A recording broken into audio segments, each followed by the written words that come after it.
le Seigneur est dans mon cœur, la paix est là pour toujours. Oh, la paix, la paix, la paix, la paix, là pour toujours. La paix, la paix, la paix, la paix, là pour toujours. Quand le Seigneur est dans mon cœur, l'unité est là, l'unité est là. Quand le Seigneur est dans mon cœur, l'unité est là pour toujours.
Alors, salutations fraternelles à tous qui sont là, au nom de notre Seigneur Jésus-Christ.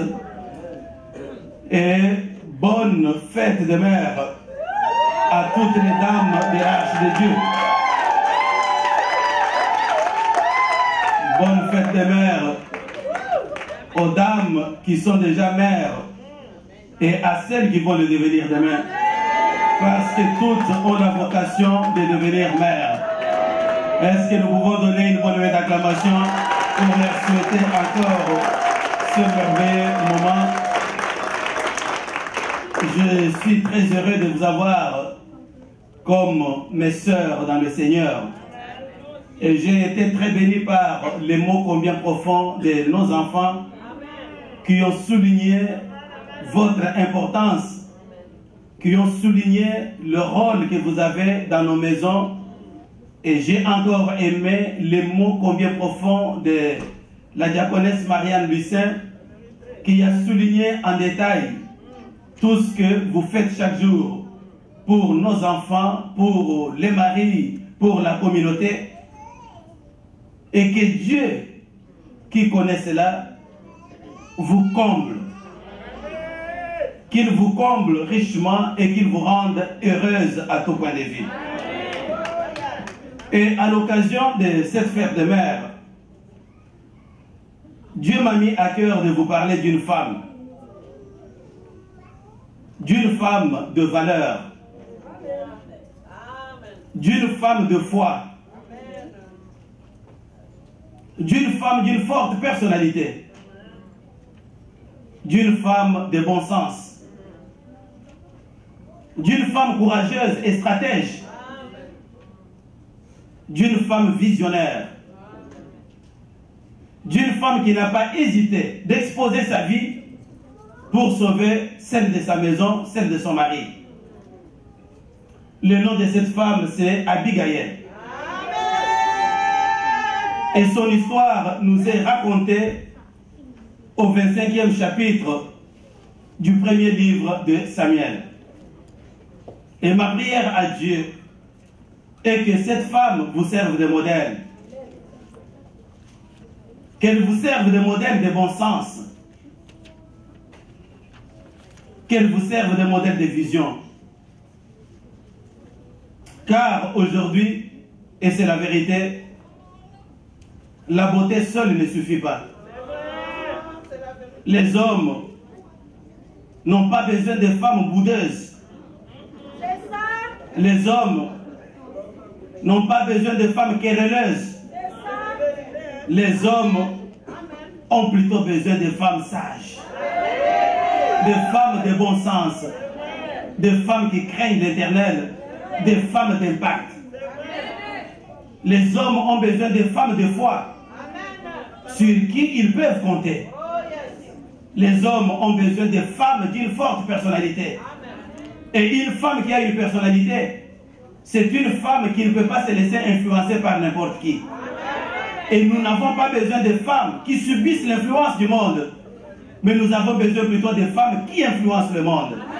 Et c'est de ces femmes-là que les hommes ont besoin aujourd'hui.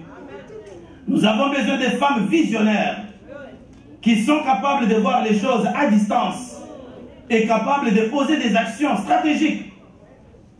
Nous avons besoin de femmes qui sont conscientes de leurs valeurs, des femmes qui sont conscientes de leurs forces, des femmes qui sont conscientes de leur puissance.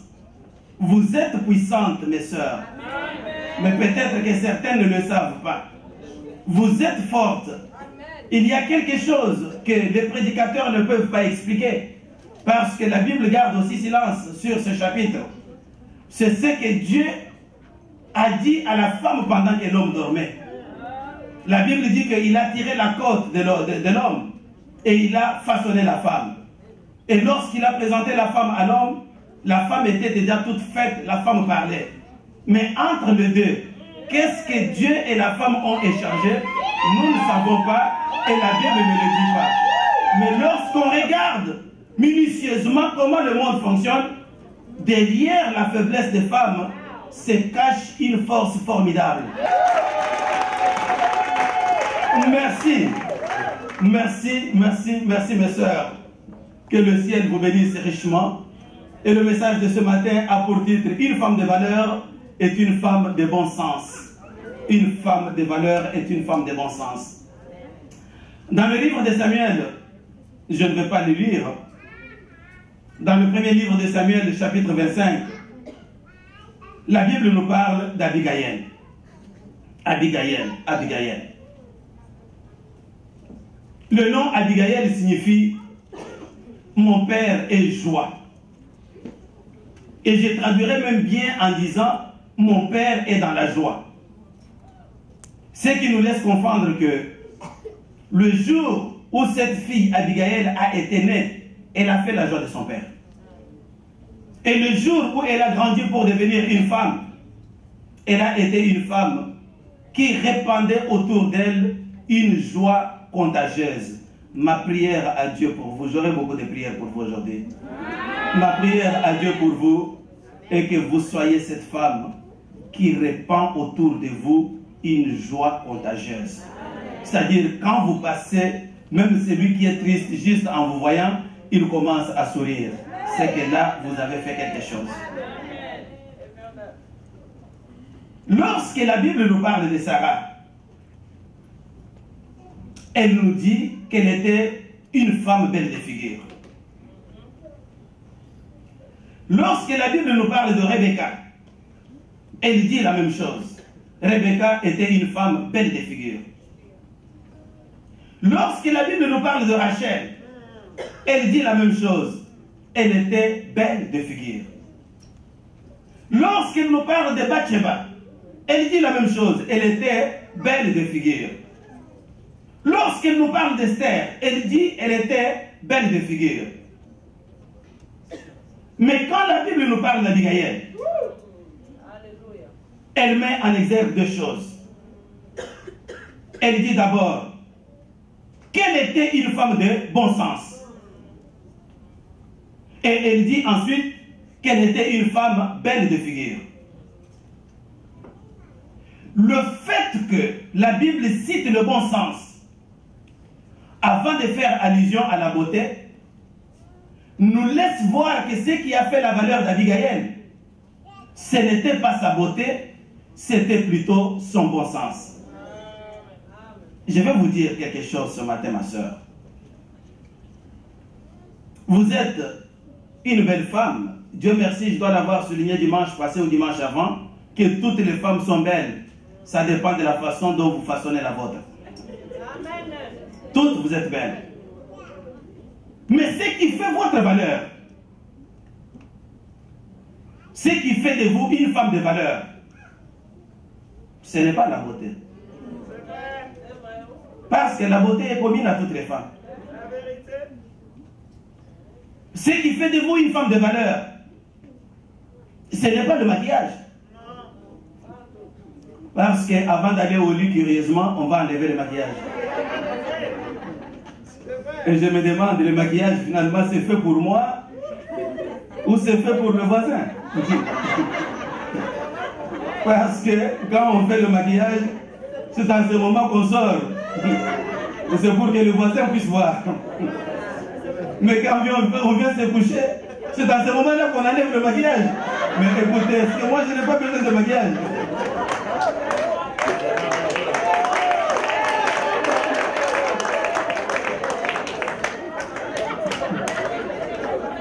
Hein? Amen, peuple de Dieu. Amen, amen. Maman, faites aussi le maquillage quand vous allez au lit.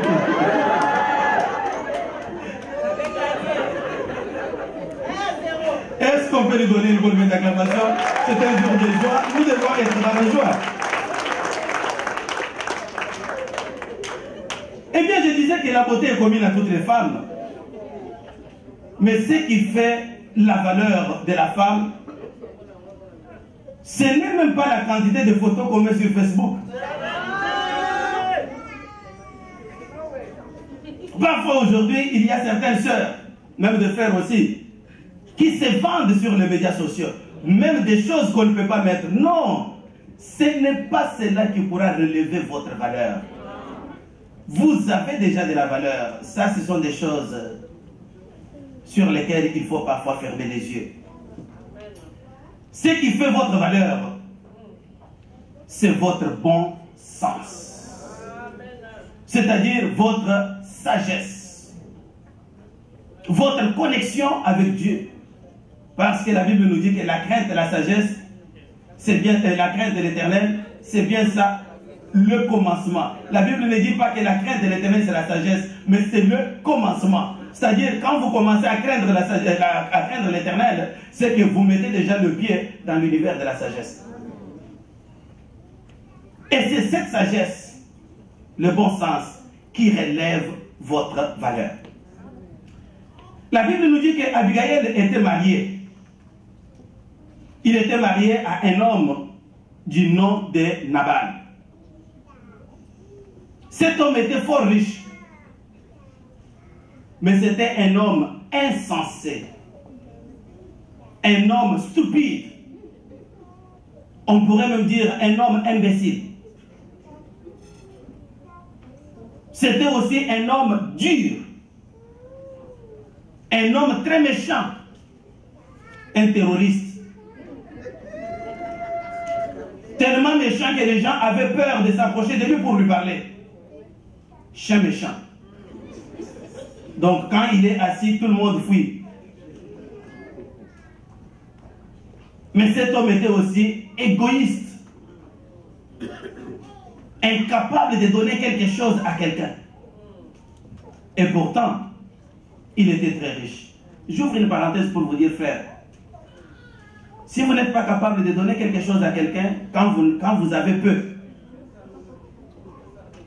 même lorsque vous aurez des millions, vous ne donnerez pas. Si vous n'êtes pas capable, même dans l'église, de donner 5 $, même 1 $, même lorsque vous allez gagner la loto de 60 millions, il y a quelqu'un qui l'a gagné?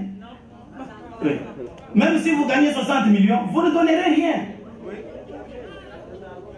C'est pourquoi la Bible dit que la bonne volonté, lorsqu'elle existe, elle est agréable en raison de ce que l'on possède. C'est-à-dire quoi? J'ai 10 $, je puis partager avec mon frère, je puis lui donner 1 $. Le jour où j'aurai 100, je lui donnerai 10. Le jour où j'aurai 1 million, je pourrai même lui donner 10 000. Mais si vous dites toujours non, je n'ai rien, quand j'aurai, vous n'en aurez pas. C'est l'exemple de Nabal. Un homme fort riche, mais foncièrement égoïste. Un homme arrogant. Un arrogant, c'est celui qui considère tout le monde comme s'il n'avait aucune valeur. Quand il ouvre la bouche, vous sentez l'arrogance. Quand il pose un geste, vous sentez l'arrogance. Ça, c'était Nabal. Et si vous êtes aussi arrogant, c'est que vous êtes disciple de Nabal. Et ma prière à Dieu est que vous puissiez vous tenir loin de ces portraits. Un homme ingrat. Vous savez, tous ces vices marchent ensemble et se soutiennent. Un ingrat, incapable de reconnaître le bienfait qui lui a été fait. Alors que dans la vie, nous dépendons aussi des autres. Si quelqu'un vous a salué, saluez-lui aussi. Si quelqu'un un jour vous a donné quelque chose, donnez aussi à quelqu'un d'autre. Nous devons être redevables les uns envers les autres, mais pas Nabal. La Bible nous apprend qu'un jour, David, qui était encore au maquis avant de devenir roi, a manqué quelque chose à manger pour lui et pour ses gens. Vous savez que la vie de maquis n'est pas facile. C'est pourquoi certaines personnes, quand ils arrivent au pouvoir, après avoir passé 10 ans, 20 ans de maquis, ils ne veulent jamais plus quitter. Parce qu'ils connaissent ce qu'ils ont vécu au maquis. Alors David a eu faim. Il s'est rappelé une chose. Il s'est rappelé qu'un jour, je servis de rempart, je servis de muraille au berger de Nabal et je protégeais ses brebis, je protégeais son troupeau contre les pillards. Et comme dans la vie, les gens sont quand même reconnaissants, je pense que ce vieux peut aussi nous aider comme nous sommes dans le besoin. Et il a envoyé 10 de ses garçons pour aller voir Nabal. Il leur a donné les instructions de lui parler avec beaucoup de politesse et de souligner que David nous a envoyé te demander quelque chose pour manger, s'il vous plaît. Mais David nous a aussi dit de te dire que c'est nous qui avons protégé tes bergers et tes brebis pour que les pillards ne mettent pas la main sur eux. Et c'est ce que les envoyés ont fait. Ils ont parlé avec beaucoup de sagesse, beaucoup de douceur à Nabal. Réponse de Nabal. Une réponse méchante. Il leur a répondu méchamment en disant: qui est David? Qui est le fils d'Isaïe? Le fait qu'il cite même le fils d'Isaïe, c'est qu'il connaissait bien qui était David. Qui est David? Qui est le fils d'Isaïe? Un esclave qui a fui son maître. Et moi, Nabal, je vais prendre mon eau, je vais prendre mon pain, je vais prendre ma viande pour les donner à des gens qui sont je ne sais d'où. Allez, quittez ici. Vous savez, dans la vie, la façon de parler est aussi importante. Qu'est-ce qu'on dit? Nabal pouvait bien dire, mes amis, je n'ai rien, allez dire à David, je n'ai rien. Cette réponse allait avoir un autre contenu. Mais il dit, c'est qui David? C'est quel type d'arrogance ça? Qui est-il? Un esclave qui a fui son maître Saoul. Et moi, ce que j'ai préparé pour mes gens, je vais les donner. Allez, quittez ici. Lorsque ces 10 gars sont partis, ils ont rapporté fidèlement à David les paroles de Nabal. Et la Bible dit que David est entré dans une violente colère. Il sert, vous savez, si vous avez fait quelque chose de bien à quelqu'un et que vous découvrez qu'il est ingrat, ça peut vous révolter même 2 fois. Il dit, mais quand j'ai gardé ces moutons, je n'ai pas touché à une seule brebis. J'aurais pu même prendre tous ces moutons et ces brebis, en faire ma nourriture. J'ai laissé. Et c'est comme ça que ce type est en train de me ridiculiser. Les gars, debout, saignez vos armes. Nous descendons chez Nabal et sa maison. Il ne restera plus personne aujourd'hui. David a décidé de lancer une expédition punitive sur Nabal et sur sa maison. À cause de quoi? À cause de son égoïsme, à cause de son ingratitude, à cause de son arrogance, à cause de sa méchanceté. Et David a mobilisé 400 hommes. Et lui-même debout. Et vous savez que David était un homme de guerre. Mais voilà que pendant ce temps, il y a un des serviteurs de Nabal qui a bien observé tout ce qui s'est passé, qui est allé voir Abigail, sa femme. Et il lui a tout raconté. Il lui a dit, si tu ne fais pas quelque chose, c'est fini. Puisque l'arrêt de mort est déjà signé par David contre Nabal et contre toute sa maison. La Bible dit que lorsque la femme de bon sens a été informée de ces choses, elle s'est levée. Elle a apprêté une quantité importante de nourriture qu'elle a fait charger sur les ânes. Elle a pris ses serviteurs et elle n'a rien dit à son mari. Elle est allée à la rencontre de David, dans l'esprit de l'apaiser, de lui faire changer sa décision. Ça, c'est ce qu'une femme sage est capable de faire. Une femme sage joue le rôle de pompier. Elle est capable d'éteindre le feu. Elle est capable d'apaiser la colère. Elle est capable de réconcilier les esprits. La Bible dit que lorsque Abigail a aperçu David, c'est-à-dire l'a vu de loin, 1. Elle est descendue rapidement de son âne. 2. Elle s'est jetée à terre jusqu'au pied de David. Et 3. Elle l'a supplié en demandant pardon. Et elle lui a remis la nourriture qu'elle avait apprêtée. Dieu merci, elle a réussi à calmer la colère de David et à annuler sa décision d'aller tuer Nabal et toute sa maison. Ça, c'est ce que la femme de bon sens est capable de faire. Elle est capable de sauver son mari. Alors, de ce récit, je tire 4 leçons importantes qu'Abigail nous donne, et ce sont ces leçons que je vais partager avec vous pour terminer. Première leçon, une femme de valeur est une femme qui reste fidèle à son alliance de mariage. Je répète, une femme de valeur, c'est une femme qui reste fidèle à son alliance de mariage. C'est une femme qui déteste le divorce. Ce n'est pas une femme qui cherche toujours dans la vie de son mari des failles sur lesquelles elle peut s'appuyer pour briser l'alliance. Aujourd'hui, par exemple, nous avons beaucoup de choses. Nous avons beaucoup d'influences que nous subissons, que nos femmes subissent. La radio parle, les stars de Hollywood sont en train de parler. Elles se marient le matin, elles divorcent le soir. et ils sont en train d'infecter beaucoup de femmes. C'est pourquoi lorsque nous avons parlé d'Abigail, nous avons dit d'elle qu'elle était une femme de forte personnalité, c'est-à-dire une femme qui ne se laisse pas facilement influencer. Mais pour une femme de valeur qui ne se laisse pas influencer, le divorce n'existe pas dans son vocabulaire. Parce qu'il sait que Dieu a dit que l'homme donc ne sépare pas ce que Dieu a joint.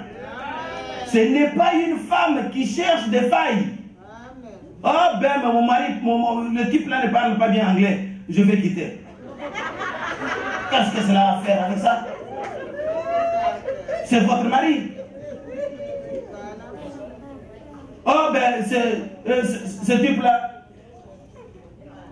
de toutes les façons il n'est pas beau, même quand je l'avais accepté là. Qu'est-ce que la beauté a à faire ici? C'est votre mari. Non, ce type là est très dur, il ne rit jamais. Quand il s'assoit, qu'est-ce que le rire a à faire? La Bible dit que Nabal était un homme méchant.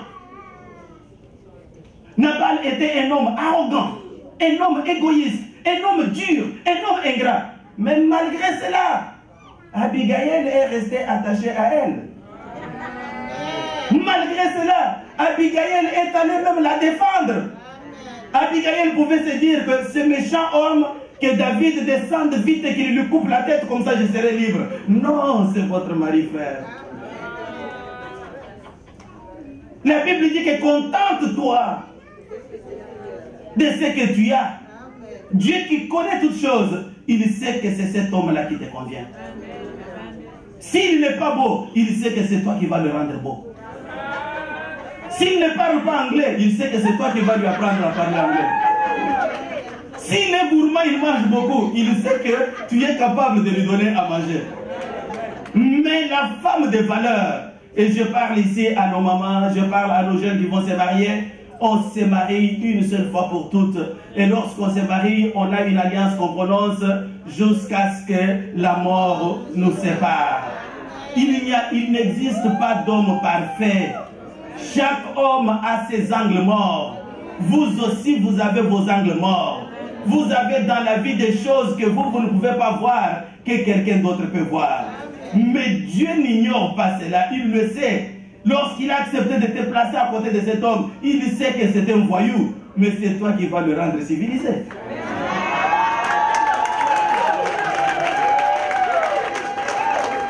Abigail avait toutes les raisons du monde pour quitter ce bandit. Il avait toutes les raisons du monde. Quel contraste! Une femme extrêmement sage versus un imbécile. Mais elle a accepté de vivre avec son imbécile jusqu'à ce que la mort les sépare. Amen. Voilà la première leçon que nous tirons de ce récit. Voilà ce que je vous demande de faire, mes sœurs. Voilà ce que je vous demande de faire. Acceptez de vous contenter de ce que Dieu vous a donné. N'imitez pas les vedettes de Hollywood. N'imitez pas tout ce que les gens racontent à la télévision. N'imitez même pas les bandits qui tournent autour de vous. Tu es belle, hein? Tu es belle. Oh, lui ne m'a jamais dit que je suis belle. Non. Parfois, il parle avec le cœur. Tu as déjà suivi le battement de son cœur. Tu attends qu'il te dise il est belle. Mais écoutez, le corbeau et le renard. Hein? Mettre le corbeau sur un arbre perché, point de suspension. Parfois, ce sont des répétitions. Oh ma chère, tu es belle. Quelles sont les vraies intentions derrière tu es belle? Quelles sont les vraies intentions des femmes sages, des femmes de bon sens apprennent à discerner? Mais celui qui est avec toi, prends un temps un jour d'ouvrir son cœur, tu sauras quelle est la place que tu occupes dans son cœur. Bref. Amen, amen. Amen.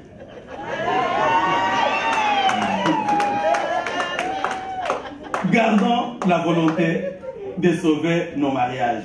Vous savez, je m'excuse, je voulais dépasser un tout petit peu. J'ouvre une petite parenthèse. Vous savez, parfois, les mots comme chérie, tu es belle, etc., c'est une culture. Hein? Ça s'apprend. On commence avec ça dès le bas âge. C'est pourquoi je demande à tous les fiancés, à tous nos enfants qui vous marient, commencez à vous appeler chérie aujourd'hui. Puisque si vous ne le faites pas aujourd'hui, vous vous mariez après un mois, ça sera comme 400 kilos de béton dans la bouche pour dire chérie. Ça va va vous devenir très compliqué. Et pourtant, vous l'aimez. Mais pour dire chérie, je t'aime là, c'est comme si le mâchoire était bloqué. Et pourtant, vous l'aimez. Pourquoi? Habitude. Mais à cause de ça, ça devient une raison pour quitter. Oh, il ne m'a jamais dit que je t'aime.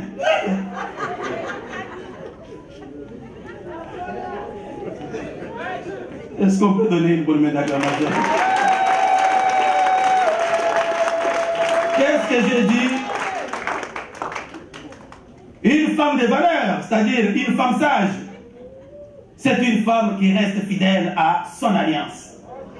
C'est une femme qui comprend que le divorce ruine la vie.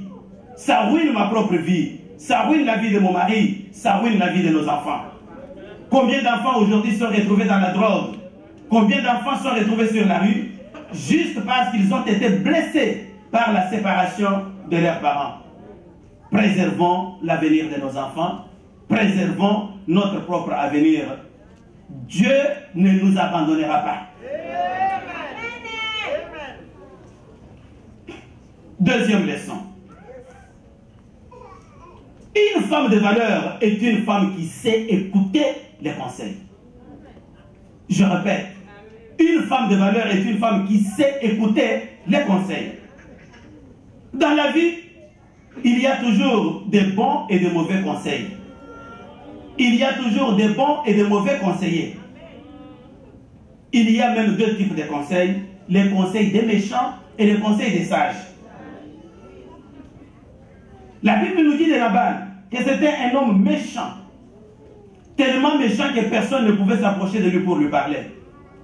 Personne ne pouvait s'approcher de lui pour lui donner un conseil.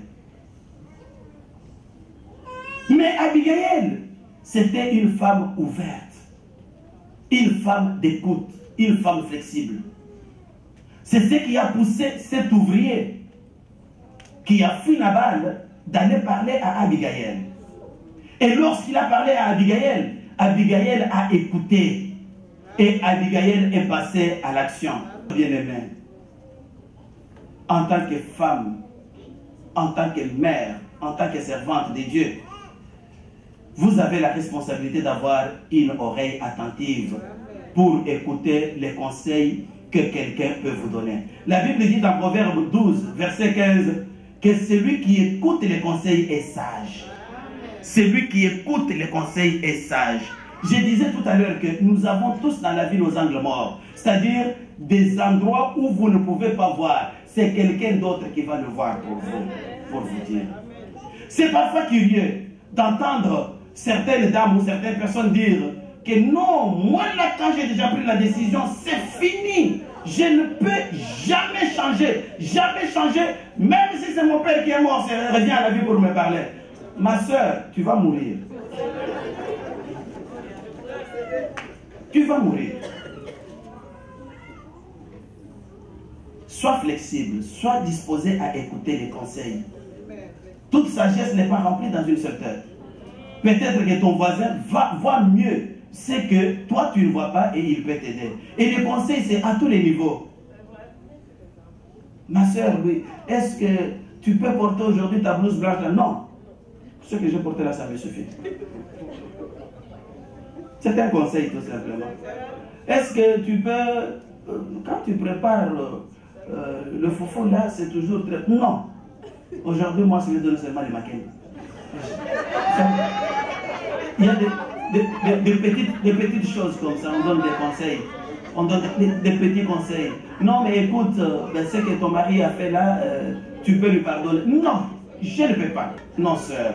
Si tu as ça comme attitude, ça risque de ruiner ta vie. Sois disposé d'écouter les conseils. Nous tous, nous devons écouter les conseils. Si un ami qui t'aime te parle, écoute-le. Mais souvent, nous refusons de bons conseils pour marcher selon le conseil des méchants. Oh non! Non, non. On m'a dit que si je quitte cet homme-là, j'aurai de l'argent, des bien-être social et des enfants, je vais être bien. Oui, mais l'argent ne fait pas le bonheur. Hein? Tu vas avoir, on va te donner les allocations des enfants, mais les enfants vont grandir. Quand ils vont avoir 18 ans, ça va couper. Est-ce que tu es visionnaire? Est-ce que tu vois loin? qu'après 18 ans des enfants, qu'est-ce que je serai, qu'est-ce que j'aurai? Est-ce que tu vois loin? Lorsque j'aurai 60 ans, 70 ans, je suis célibataire, qu'est-ce que je vais faire? On risque de te trouver sur Sainte-Catherine la nuit en train de faire comme ça.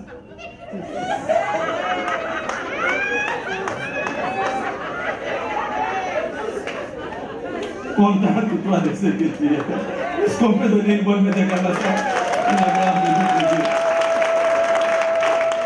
Écoute les conseils. Écoute les conseils. C'est très important, frère. Parce que toute sagesse n'est pas remplie dans une même tête.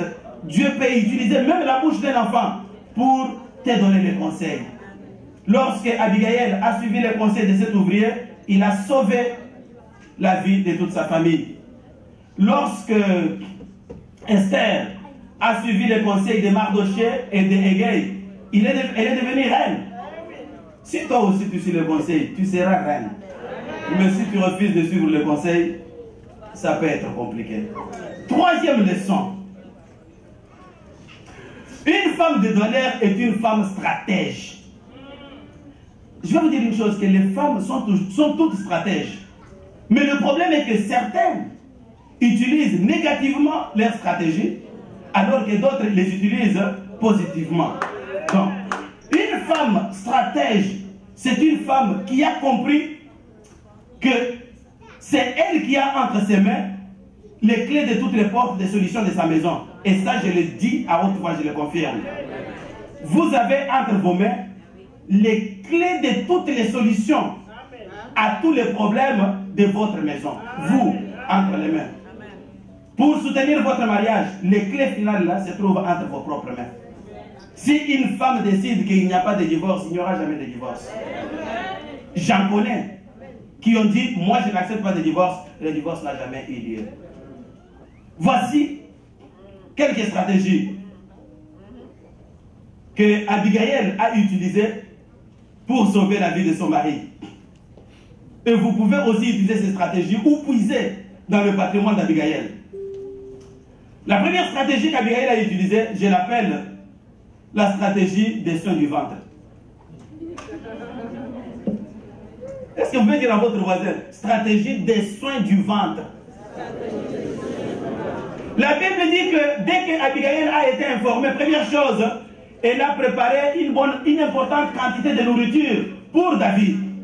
Elle savait bien que dès que vous maîtrisez le ventre d'un homme, vous l'avez gagné. Vous l'avez gagné. Il monte, il descend, le ventre est bien géré, cet homme-là va revenir. Voilà pourquoi Abigail amène une importante quantité de nourriture. Il savait que je vais commencer par soigner le ventre de David et je vais l'avoir. Et conclusion, il a eu David. Il y a parfois des sœurs qui commettent des erreurs indescriptibles. Elle a eu le problème avec le mari le soir et le lendemain elle ferme la cuisine. Erreur, sœur. Vous fermez la cuisine, mais vous avez fermé le cœur. Mais par contre, il y a des femmes sages. Elle a eu des problèmes avec le mari le soir. Le mari est allé au boulot fâché, elle-même fâchée. Quand le mari retourne, la table est bien garnie. Avec ce qu'il aime manger. Il se met à table, il mange. Chaque bouchée qu'il est en train d'avaler, c'est un comprimé qui chasse la colère.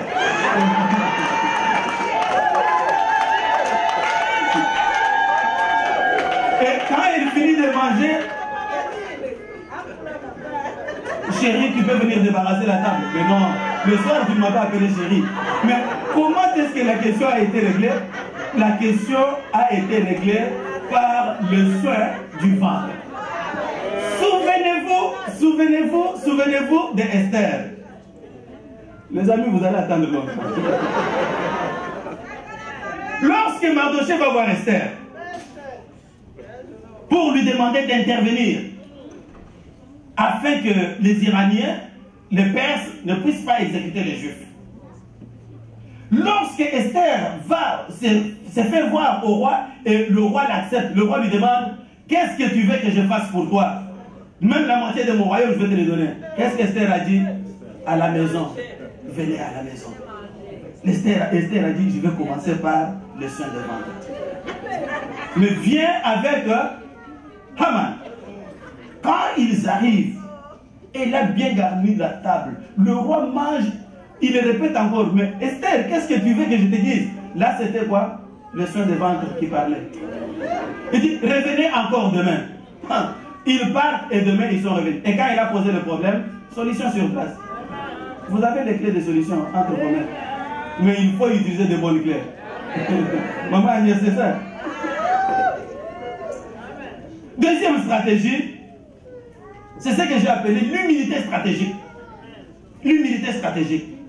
Et toutes les femmes sont capables de ça. Lorsque Abigail voit David, la Bible dit qu'elle se jette à terre, elle commence à rouler. Mais est-ce qu'Abigail avait intérêt de rouler à terre? C'était une femme d'un homme riche. Et il va rouler à terre devant un maquisard. Mais Abigail savait bien que si je me rabaisse et je lui donne l'impression d'être élevé, il va m'écouter. Beaucoup de sœurs ont des problèmes avec des frères dans la maison, juste par refus de s'humilier, même par refus de s'humilier stratégiquement. Écoutez, je pèse bien mes mots. Humilité stratégique. Vous avez étudié, vous avez des diplômes. Lui n'a pas étudié. Mais il vient là-bas, chérie, fais ceci, fais cela. Mais il sait bien que c'est toi qui es plus intelligent que lui. Mais Nabal était moins intelligent qu'Abigail. Pourquoi Abigail doit s'humilier et devant Nabal et devant David? C'est parce qu'il sait que Dieu fait grâce aux humbles. Mais il résiste aux orgueilleux. Tu veux que Dieu soit de ton côté? Sois humble tout simplement. Et l'humilité peut casser beaucoup de décisions. Imaginez-vous, vous venez voir un homme qui vient là très fâché, très en colère. Papa, ça va? C'est fini. Vous l'avez dompté. Et qui est plus fort ici? Celui qui est plus fort, c'est celui qui s'est humilié ou celui qui a été descendu? Si David était fort, il devrait aller tuer Nabal. Soyez humbles, mes soeurs. Humbles envers le papa. Humbles envers les amis. Quand vous voulez décanter des grands problèmes, ne perdez pas votre temps à les crier. Et ne pensez même pas que l'humilité c'est l'esclavage, non? Il y a certaines sœurs qui s'imaginent que crier fort, c'est ça ce qui donne la solution. Hey, attention! En tout cas, quelle femme? Ça va jouer avec les autres femmes, pas avec moi. Elle monte là. Et il y en a même qui sont capables de gifler. Si tu blagues, je vais te gifler. Là, l'homme, quand il entre dans la maison, il a peur.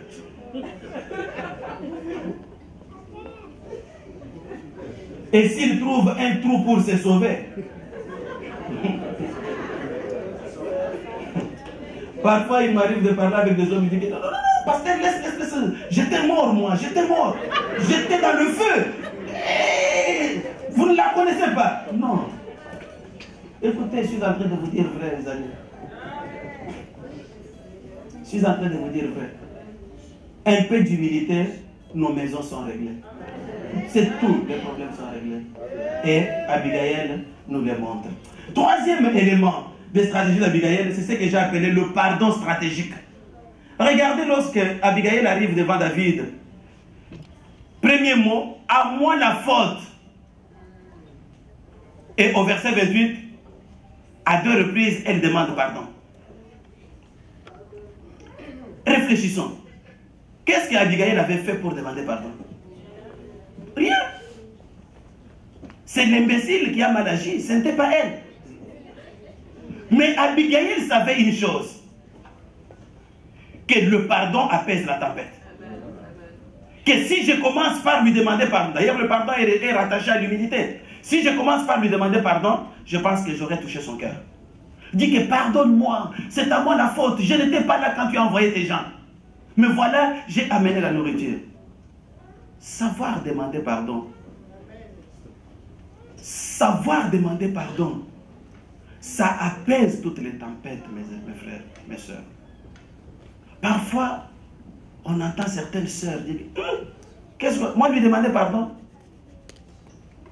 Je ne peux pas lui demander pardon. Sinon, à comment elle a gagné? Même s'il est conscient, si elle est consciente qu'elle a mal agi, elle dit que oui, j'ai mal agi, d'accord, mais je ne peux pas lui demander pardon. Sinon, il va me dominer. Erreur grave. Tu reconnais que tu as mal fait. Tu reconnais que tu peux rallumer la flamme dans ta maison. Sois prompt à dire, papa, pardonne-moi. Oh non, non, je vais te taper. Pardonne-moi. Oh, pardonne-moi. À la troisième ou quatrième fois, tu vas le voir descendre. Donne-moi de l'eau.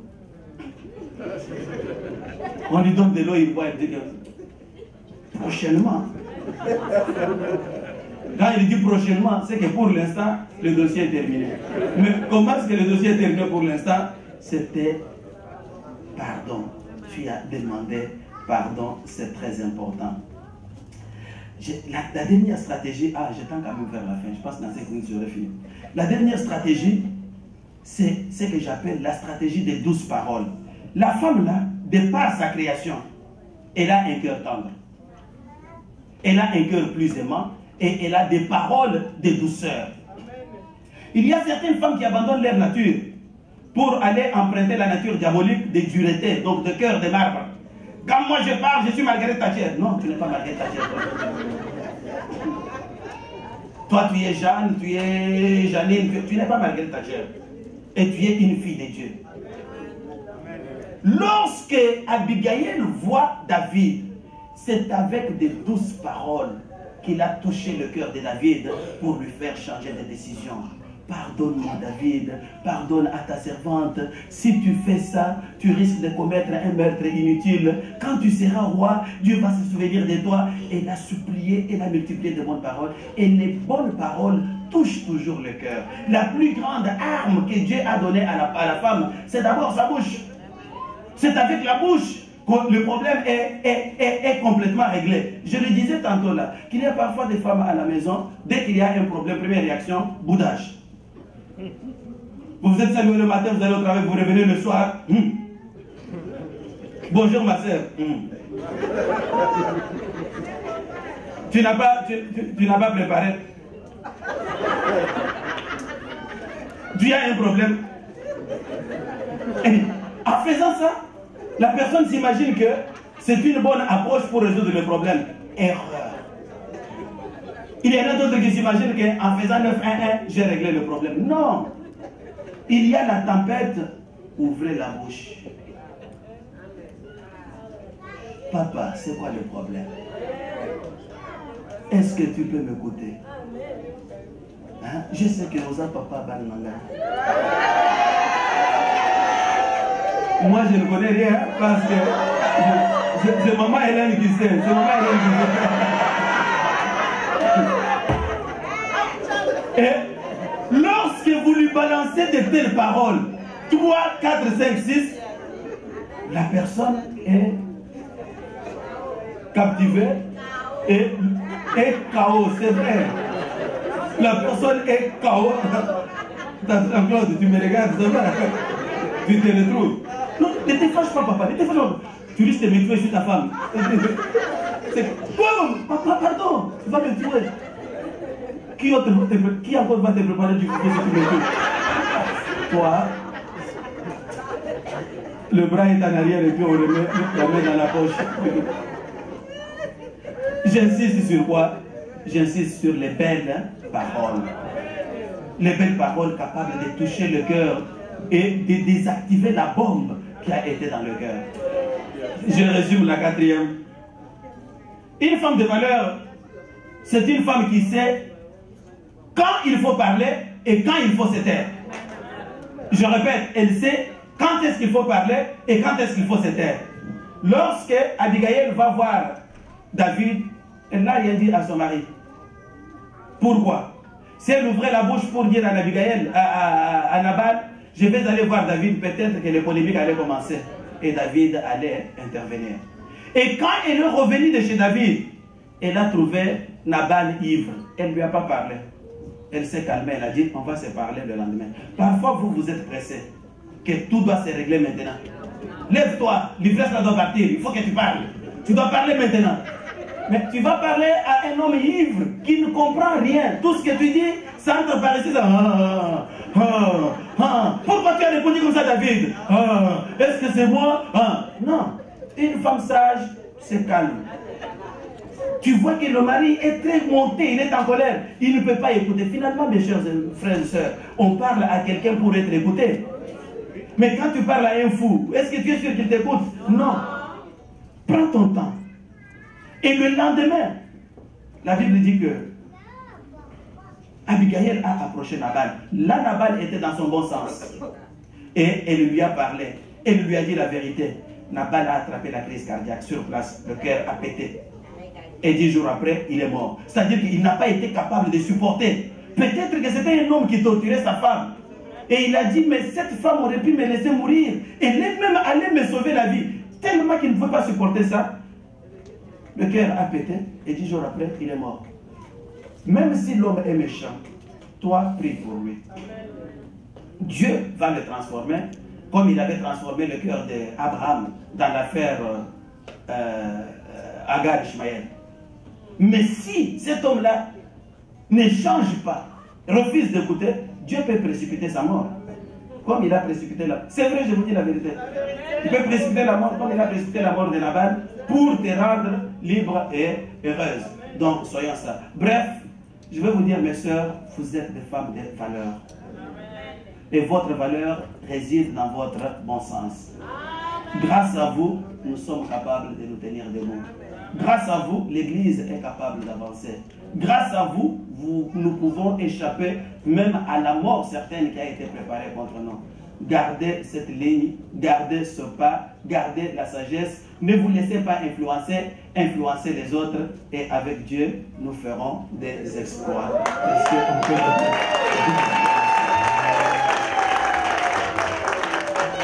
Merci. Exceptionnellement, je vous ai pris 15 minutes de plus. Que le Dieu d'Israël vous bénisse. On se tient debout et nous allons finir ce moment. Encore une fois, bonne fête des mères à toutes les dames. Père fidèle, roi de l'univers, tu avais quelque chose à communiquer à mes sœurs aujourd'hui et par ricochet à communiquer à tous les hommes. Ma prière à toi, que tu façonnes chaque maman, chaque dame qui est dans cette église ce matin, que tu fasses réellement d'elle une véritable femme de valeur. Une femme qui va désamorcer toutes les bombes que l'enfer aura préparées contre leur mari, contre leur famille, contre leur maison, même contre l'église de Dieu. Une femme capable de soutenir les combats au niveau spirituel, même au niveau physique et social. Tu sais quelle puissance tu leur as donnée, mon Père et mon Dieu. Nous comptons sur ta grâce et ta bonne main. Je les bénis parce que tu as fait d'elles des femmes, des vraies femmes. Je les bénis, Seigneur, pour les grâces particulières que tu as répandues sur elles. Qu'elles soient bénies dans leur maison, qu'elles soient des femmes qui répandent la joie, qu'elles soient des femmes de foi, qu'elles soient des femmes sages, qu'elles soient des femmes de caractère, qu'elles soient des femmes fidèles au Éternel. Lorsqu'elles vont ouvrir leur bouche au Dieu, qu'elles édifient tous ceux qui sont dans leur barrage et qu'elles puissent remplir le cœur de joie. Que ton sang précieux les couvre toutes, ô Éternel mon Dieu, et que rien, alors rien ne leur arrive en dehors de ta volonté.